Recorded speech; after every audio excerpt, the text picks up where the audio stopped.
If you're feeling burnt out at work, you're far from alone. New research from the staffing firm Robert Half shows burnout is taking a toll on the workforce, and working mothers are feeling it the most.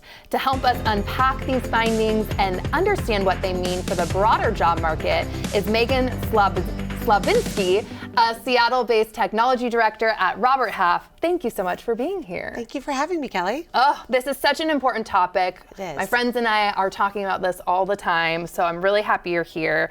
We want to start with the big picture. How would you describe the overall state of the job market right now? The overall state is very nuanced, and several years ago we had the Great Resignation. Today I call it the Great Hesitation. Oh. Companies are hesitant to hire in economic uncertain times. They might take longer to make a hiring decision. There's more people involved in the hiring process. So we're seeing it's taking about 2 to 3 times longer to make a hire right now than it did this time last year. Gosh, to change that much in even a year, like you're saying. Wow. It has. It's been a pretty dramatic shift in terms of the time it takes to hire. You also have employees that are hesitant to make a job move and leave the stability in the employer that they know today. So this dance of hesitation and uncertainty is very much prevalent in the market today. But we also have pent-up demand. Companies need to hire. They've been hesitant, they've been slower to hire, so there's pent-up demand. And when you still have above historical highs in terms of the open number of jobs, it's just complicated. That's a word for it, for sure. What's the biggest shift you've seen in working mothers' priorities over the last few years, would you say? Working mothers truly value flexibility. They tell us that in droves, and the majority of working moms say they will only consider a job that offers workplace flexibility. That flexibility doesn't just mean remote work. That's what I was going to ask. Okay. It can mean hybrid, certain days in the office. It can also mean flexible hours, times in the day that you're on site or off site, and allowing you to meet your personal obligations and your professional obligations is really what flexibility means. Yeah, it makes complete sense. And your latest survey conducted in March shows burnout is clearly a big issue. And we have some top contributing factors here. According to the study, it's heavy workloads and long hours, a lack of support or recognition from their manager, and few professional growth opportunities. So what should companies be doing to address what we see there on the screen? I think companies need to acknowledge it's real, it's happening, and not be in denial or be afraid to talk about it and ask if someone's feeling burnt out and how they can support the individual, because oftentimes it is individualistic in how you address burnout. But some great tips that I offer to hiring managers is to think about the workload and has it increased since the person took the job? If so, are there ways to offload responsibilities to other teams, other departments? How do you kind of manage that workload as a team or as a whole instead of just increasing responsibilities for one individual within the group? Second, I would say it's really important to encourage time off.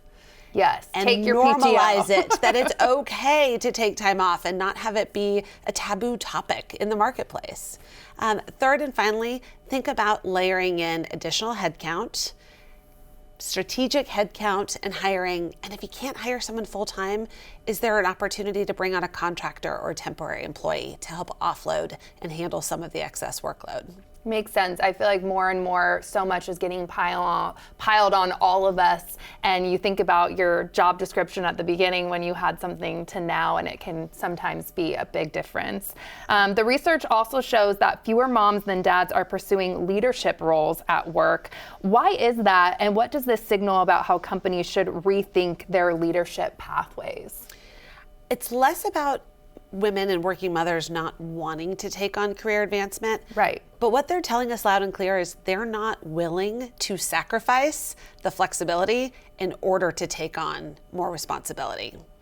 And given the importance of working mothers in companies' overall performance and productivity, managers and companies really need to think about creating career paths that support flexibility and encourage all employees to take on more responsibility and balance that work life and personal life to encourage them to do more within a company. Definitely. And how can companies remain competitive while wanting to attract top female talent in particular? If women are telling us flexibility is their number one and they're only going to take a job that offers flexibility, then you have to bake that into the job description. You have to advertise that. If you've got a position posted, make sure you call out flexibility and what's available, And in the interview process, I think take the time to really lean into what does that flexibility mean for this specific opportunity. And one of the best things to do is to showcase a working mom on the team or in the department and let them personalize their own experience and how the organization has supported their work and professional life. That's such a good idea. And, is there any way or any tips you have to negotiate this flexibility? Would that be the time, like you're mentioning in the interview process, to start negotiating? Definitely at the start of an interview process or during the interview process would be important, but a lot of us are already in a job.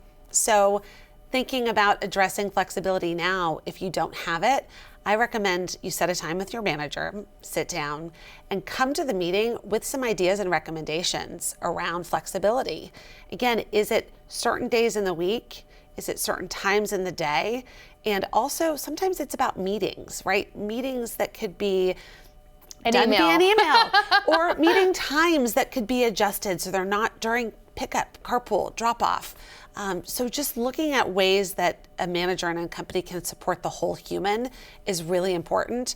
But if you're going to set the meeting, you need to come with suggestions and solutions around how getting the flexibility also contributes to you giving back to the organization and meeting your business objectives. It's got to be a two-way street, and you've got to demonstrate how getting that flexibility increases your productivity, increases your loyalty, and overall performance. Gosh, check. Okay, and how can workers navigate a conversation about burnout too and needing support? I feel like you've touched on this, but anything else with the burnout specifically? Burnout specifically, again, just feeling empowered to share that you're struggling, I think is important. So many of us are hesitant to say, gosh, it's just me, I'm not living up to my expectations. And just know, again, the majority of working parents say burnout's real and come again with ideas, solutions, and suggestions. If you're talking about shifting workloads from one person to another or asking your manager to help support you and take on more, have those ideas and recommendations in hand before you sit down for the meeting. This was so insightful. Thank you so much for being here today. We really appreciate it. Thank you.